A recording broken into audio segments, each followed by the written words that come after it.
मार्थे D Florian 19वीं सदी के अंत में पेरिस की प्रसिद्ध गणिका थीं, जिनके प्रेमियों में फ्रांस के राष्ट्रपति, प्रधानमंत्री और प्रमुख कलाकार थे। आज भी उन्हें उनके शानदार पेरिस का अपार्टमेंट के लिए सबसे ज्यादा याद किया जाता है, जिसे करीब एक सदी तक बिना छुए पड़े रहने के बाद 2010 में खोजा गया था। मेरे साथ आइए जब हम उनकी जिंदगी और अपार्टमेंट के रहस्य जानेंगे। वो महिला जिसे एक दिन मार्थे दे फ्लोरियन के नाम से जाना जाने लगा, का जन्म 9 सितंबर 1864 को पेरिस शहर में मैथिल्ड एलोइस बोजेरॉन के रूप में हुआ था। वो जीन बोजेरॉन और हेनरिएट एलोइस बारात की सबसे बड़ी बेटी थीं। उसके माता पिता अमीर नहीं थे और मैथिल्ड को किशोरावस्था में कढ़ाई सीखने भेजा गया।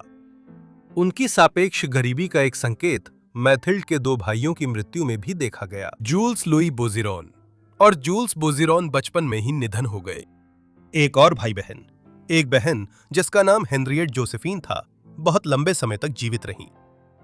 मैथिल्डे ने संभवतः अपने करियर की शुरुआत कढ़ाई की शागिर्द के रूप में की थी। जब वो अपनी किशोरावस्था के अंतिम वर्षों में पहुंची और वयस्क बनने के करीब आई, तो उसने महसूस किया कि वो फलते फूलते फ्रांसीसी राजधानी में एक गणिका के रूप में अधिक अच्छा जीवन यापन कर सकती है। उस समय एक गणिका वह महिला होती थी जो विभिन्न अमीर ग्राहकों के साथ संबंध बनाए रखती थी, जो अक्सर राजनीतिक, व्यापारिक या सांस्कृतिक समुदायों से होते थे। 19वीं सदी के दूसरे भाग में पेरिस में काम करने वाली कई प्रसिद्ध गणिकाएं थीं। एक ऐसा शहर जो उस समय की लगभग किसी भी अन्य शहर की तुलना में दुनिया की सांस्कृतिक राजधानी और अपनी ढीली नैतिकता के लिए प्रसिद्ध था।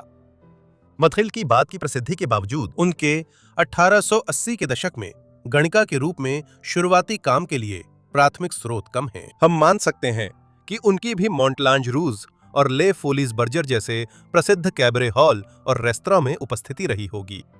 स्पष्ट रूप से वह अपनी अत्यधिक सुंदरता के कारण जल्दी ही प्रसिद्ध हो गई थीं और 1880 के दशक के मध्य तक बेल एपॉक पेरिस में एक प्रमुख गणिका के रूप में स्थापित हो चुकी थीं। मैथिल्ड का सबसे अहम प्रेम संबंध शायद banker Auguste Albert de Gaston Florian Mollard से था। ये तब हुआ जब वो पेरिस की गणिका के रूप में अपने शुरुआती समय में थीं, जब उनकी उम्र अभी 17 या 18 साल से अधिक नहीं थी। इस संबंध के विवरण अस्पष्ट हैं, क्योंकि उस वक्त मोलार्ड शादीशुदा था। साथ ही लगता है उसने अपना गणिका नाम बनाते समय उसके मध्य नामों में से एक का इस्तेमाल किया था। खैर, उसे मार्थे दे फ्लोरियन कहा जाने लगा और उनका रिश्ता खत्म होने के बाद भी ये नाम उसके साथ ही जुड़ा रहा। ऐसा भी लगता है कि उनके 2 बच्चे भी थे। इन दोनों बेटों का असली पितृत्व स्पष्ट नहीं है। अक्टूबर 1882 में हेनरी नाम का एक लड़का जन्मा था, लेकिन वह शिशु अवस्था में ही मर गया था जब वह सिर्फ 3 महीने का था। करीब 1 साल बाद अप्रैल 1884 में एक दूसरा बेटा पैदा हुआ, जिसका नाम भी हेनरी रखा गया। वो आगे लंबा जीवन जिएगा और अपनी माँ का इकलौता जीवित बच्चा होने के नाते वो मार्थे की कहानी में भी भूमिका निभाएगा।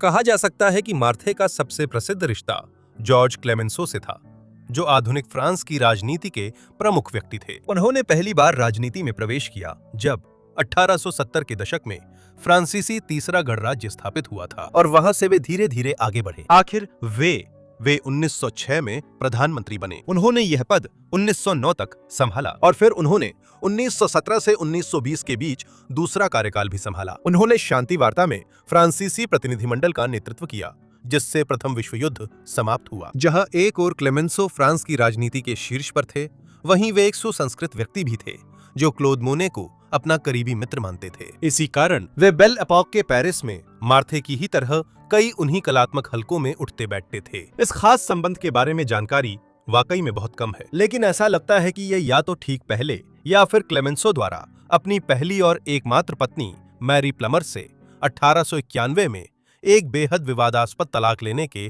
तुरंत बाद हुआ था। ये भी बताना चाहिए कि इसी समय के आसपास मार्थे की खूबसूरती पूरे पेरिस में मशहूर थी और उन्हें ले सप्लीमेंट वाला जस्टिस में दिखाया गया था। ये दोनों अखबार क्लेमेंसो के थे। शायद आज मार्थे का सबसे प्रसिद्ध रिश्ता वही है जो उन्होंने 1900 के दशक में इतालवी कलाकार जियोवानी बाल्दिनी के साथ बनाया था। बाल्दिनी उत्तरी इटली के फेरारा से थे, लेकिन 1872 में 30 साल की उम्र में वे पेरिस चले गए। वहां उन्होंने खुद को प्रमुख पोर्ट्रेट और लैंडस्केप कलाकार के रूप में स्थापित किया था। और इसी कारण जब 1889 में पेरिस प्रदर्शनी आयोजित हुई, बाल्दिनी को इटली का प्रतिनिधित्व करने के लिए एक आयुक्त के रूप में नामित किया गया था। इसके बाद उन्हें उनकी भूमिका के लिए लेजियन डॉनर दिया गया। उनकी और मार्थे की पहली मुलाकात कब हुई थी, यह स्पष्ट नहीं है। हम अनुमान लगा सकते हैं कि ये 1897 के करीब हुआ, जब बाल्दिनी ने मार्थे के अन्य प्रेमियों में से एक रॉबर्ट डे मोंटेस्क्यू का चित्र बनाया। उनका रिश्ता 1900 के शुरुआती वर्षों में और भी गंभीर हो गया और इसी समय बाल्दिनी ने उनका एक चित्र बनाया जो हाल ही में उनकी सबसे प्रसिद्ध कृति बन गई है। स्पष्ट रूप से बाल्दिनी ने चित्र पूरा करने के बाद मार्थे को वह चित्र भेंट कर दिया था। लगता है किसी और को इसकी जानकारी नहीं थी, जैसा कि हम देखेंगे। कुछ साल पहले उसके पुराने पेरिस अपार्टमेंट में ये मिला था, जिससे बाल्दिनी के काम में फिर रुचि जगी। मार्थे के जीवन में पेरिस और फ्रांसीसी समाज के प्रमुख सदस्यों के साथ कई अन्य संबंध भी थे। एक थे रॉबर्ट दे मोंटेस्क्यू, जिनके माध्यम से, जैसा कि उल्लेख किया गया है, संभवतः उन्होंने 1890 के दशक के अंत में बाल्दिनी से मुलाकात की थी। मोंटेस्क्यू सौंदर्यवादी थे, प्रतीकवादी कविता में अपने अग्रणी काम और कला संग्राहक के रूप में भी जाने जाते थे। फ्रांसीसी समाज में एक डैंडी के रूप में जाने जाते थे। वो मार्सेल प्रूस्त की महान कृति in search of lost time के एक पात्र के लिए प्रसिद्ध प्रेरणा थे। माना जाता है कि ऑस्कर वाइल्ड के उपन्यास the picture of Dorian Gray के मुख्य पात्र के लिए भी वह उनकी प्रेरणाओं में से एक थे, जो 1891 में प्रकाशित हुआ था, मार्थे और रॉबर्ट का रिश्ता शुरू होने से कुछ साल पहले। उनके अन्य प्रमुख प्रेमी भी फ्रांसीसी राजनीति से थे, जैसे क्लेमेंसो। उदाहरण के लिए, एक समय के लिए वह पॉल डेशनेल और पियरे वोल्डेक्रूसो दोनों के साथ जुड़ी हुई थीं। वोल्डेक्रूसो 1899 से 1902 के बीच फ्रांस के प्रधानमंत्री रहे। उनके अफेयर के कई साल बाद डेशनेल 1920 में राष्ट्रपति बने, लेकिन उनका कार्यकाल 1 साल से कम रहा। ऐसे और भी कई लोग थे। मार्थे असामान्य हैं, क्योंकि उन्होंने उस दौर की कई वरिष्ठ राजनीतिक हस्तियों से संबंध बनाए। 1890 के दशक में मार्थे पेरिशियन समाज में मशहूर थीं। उन्होंने गणिका के अलावा और भी काम करने शुरू कर दिए थे। उदाहरण के लिए, वह बेक ऑफ डेविड और डोयर के उभरते फैशन हाउसों की प्रभावी रूप से प्रतिनिधि थीं। पेरिस में बाहर घूमते हुए वो गाउन पहनती थीं और इस तरह एक तरह से बेल एपॉक दौर की मॉडल का काम करती थीं। उनकी पहचान सफेद या खुले कपड़े पहनने से थी, ठीक वैसे ही जैसे बाल्दिनी ने उनकी पेंटिंग बनाई थी। पेरिस के समाज में वह वीनस ऑफ द अकाशियाज कहलाती थीं। अपने पूरे जीवन में मार्क अपने कई प्रेमियों से अपने शानदार अपार्टमेंट में सीन नदी के दाहिने किनारे पर मिलती थीं। ये अपार्टमेंट 2 स्क्वायर ला ब्रूयर की चौथी मंजिल पर था, सेंट एलिजाबेथ चर्च के पास, जिसे 1860 के दशक में बनाया गया था।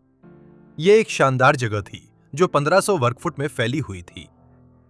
1890 के दशक से वो यहीं ग्राहकों का स्वागत करती थीं और कभी-कभी अनुशासनहीन ग्राहकों को अंगरक्षकों से बाहर निकलवाती थीं। वह मूर्खों को बिल्कुल बर्दाश्त नहीं करती थीं और 1903 में लॉ लिंड स्ट्रीट में उनका यह वर्णन किया गया था। एक तिरस्कार भरी मुस्कान से वो किसी को नपुंसक बना सकती थीं। जैसे जैसे उनकी संपत्ति बढ़ी और वो यहाँ रहीं, मार्थे ने अपार्टमेंट को भव्यता से सजाया। 18वीं सदी के प्राचीन फर्नीचर, जो फ्रांसीसी एंसियन रेजीम यानी क्रांति से पहले के दौर में बने थे। दीवारों पर बेल एपॉक के प्रमुख चित्रकारों और कलाकारों की दी हुई पेंटिंग्स और चित्र लगे थे। वो पोर्ट्रेट जो जियोवानी बाल्डिनी ने बनाया था, सोने जड़े आईने, कीमती टेपेस्ट्री, भव्य कढ़ाई वाले गलीचे दीवारों व फर्श को सजाते थे। 20वीं सदी की शुरुआत में भी इस जगह में प्रवेश करना बेहद भव्य अनुभव रहा होगा, लेकिन जैसा कि हम देखेंगे, हाल के समय में ये और भी बड़ा नजारा बन गया। आखिरकार मार्थे की कई साल बाद यही मौत हो गई। वो पेरिस की सबसे प्रतिष्ठित गणिकाओं में से एक के रूप में अपनी प्रतिष्ठा बहुत पहले ही खो चुकी थीं और 1910 के दशक से वो और भी शांत जीवन जीने लगीं और अपने जन्म नाम मैथिल्डे दे बोजीरोन पर लौटीं। उनकी मृत्यु 29 अगस्त 1939 को हुई, दूसरे विश्व युद्ध की शुरुआत से कुछ दिन पहले, जो बहुत दूर पूर्व में पोलैंड में शुरू हुआ। उस समय उनकी उम्र 74 साल थी। अजीब बात है, यही युद्ध था जिसने उनके अपार्टमेंट को आने वाली पीढ़ियों के लिए सुरक्षित किया। जब उनकी मृत्यु 1939 में हुई, मार्थ अपने इकलौते जीवित बेटे हेनरी बोजेरॉन के साथ स्क्वायर ला ब्रूरे के अपार्टमेंट में रह रही थीं। जो उस समय करीब 60 वर्ष के थे। उन्होंने अपार्टमेंट विरासत में पाया और वहीं रहे जब तक कि 1966 में उनकी मृत्यु नहीं हो गई। अपने अंतिम वर्षों में हेनरी अधिक एकांत प्रिय हो गए थे और उनके पास ज्यादा लोग नहीं आते थे। इसलिए उनकी मृत्यु के बाद अपार्टमेंट में कोई खास बदलाव या चीजें नहीं हटाई गईं, क्योंकि हेनरी चाहते थे कि अपार्टमेंट उनकी मां के समय जैसा ही रहे। वो अपार्टमेंट बेल एपॉक पेरिस की एक झलक बना रहा। हेनरी की बेटी सोलांज ने 1960 के दशक के मध्य में अपनी दादी का अपार्टमेंट विरासत में लिया। हालांकि सोलांज की कहानी अपने आप में ही जटिल थी। 1942 में जब वो सिर्फ 23 साल की थी, वो पेरिस से भाग गई, शायद फ्रांसीसी प्रतिरोध के साथ मिली भगत के कारण गिरफ्तारी के डर से। खैर, इस दौरान नाजी शासन ने पेरिस और फ्रांस के उत्तर पर कब्जा किया था। वो दक्षिणी फ्रांस चली गईं, जिसे विची शासन के कारण नाजियों द्वारा कम सख्ती से नियंत्रित किया गया था। वो एक नाटककार बनी जिन्होंने सोलांज बिल्डोर के छद्म नाम से रचनाएं लिखीं। वो कभी पेरिस नहीं लौटी। जब उनके पिता का निधन 1966 में हुआ, लगता है उन्हें स्क्वायर ला ब्रूयर में अपार्टमेंट की मरम्मत में रुचि नहीं थी। उन्होंने उसकी थोड़ी बहुत देखभाल के लिए भुगतान किया, लेकिन वो दशकों से वैसी ही छोड़ दी गई थी। मार्थे दे फ्लोरियन के अपार्टमेंट की कहानी में 2010 में सोलांज की मृत्यु के बाद नया मोड़ आया। ये तो तब पता चला जब उनकी वसीयत के निष्पादकों को उस अपार्टमेंट के बारे में पता चला और उन्होंने उसमें प्रवेश करने की व्यवस्था की।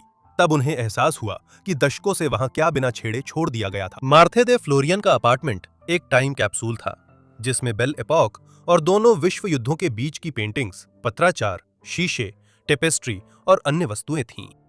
जटिल टैक्सीडर्मी के नमूने जैसे भरा हुआ शुतुरमुर्ग पुराने मिकी माउस के गुड्डों के पास रखे थे, जो मार्थे की विभिन्न रुचियों का प्रमाण थे। निस्संदेह संग्रह का सबसे आकर्षक हिस्सा बिना हस्ताक्षर वाले प्रेम पत्रों की श्रृंखला थी। माना जाता है कि वे जियोवानी बाल्दिनी ने लिखे और उनका चित्र भी उसी ने बनाया, जो 1 सदी से भी अधिक पहले बनाया गया था। इनमें से कई वस्तुएं अंततः आने वाले महीनों में नीलामी में बेच दी गईं। सबसे मूल्यवान वस्तु बाल्दिनी का चित्र था, जिसके अस्तित्व के बारे में कला जगत में लगभग 2010 तक किसी को भी पता नहीं था। इसे 3 लाख यूरो के आरक्षित मूल्य के साथ सूचीबद्ध किया गया था, लेकिन 2 मिलियन यूरो से ज्यादा में बिका। ये बाल्दिनी के लिए एक रिकॉर्ड था। यह इस बात का शानदार प्रमाण था कि मार्थे दे फ्लोरियन का पेरिस अपार्टमेंट उनकी मृत्यु के बाद के 70 वर्षों में एक टाइम कैप्सूल बन गया था। मार्थे दे फ्लोरियन पर इस वीडियो को देखने के लिए आप सभी का धन्यवाद। मुझे उम्मीद है कि आपको यह पसंद आया होगा। नीचे कमेंट्स में मुझे बताएं कि आप उनके जीवन और उनके अपार्टमेंट के बारे में क्या सोचते हैं। अगर आपके पास कोई और सुझाव है तो उन्हें भी कमेंट्स में जरूर लिखें। और मुझे उम्मीद है कि आप लोग चैनल को सब्सक्राइब कर चुके हैं और नोटिफिकेशन भी ऑन कर रखा है, ताकि जैसे ही मैं वीडियो अपलोड करूं आपको तुरंत मिल जाए। खैर, मेरी तरफ से इतना ही। तो अब मैं आप सबसे फॉरगॉटन लाइफ के अगले वीडियो में मिलूंगा। धन्यवाद।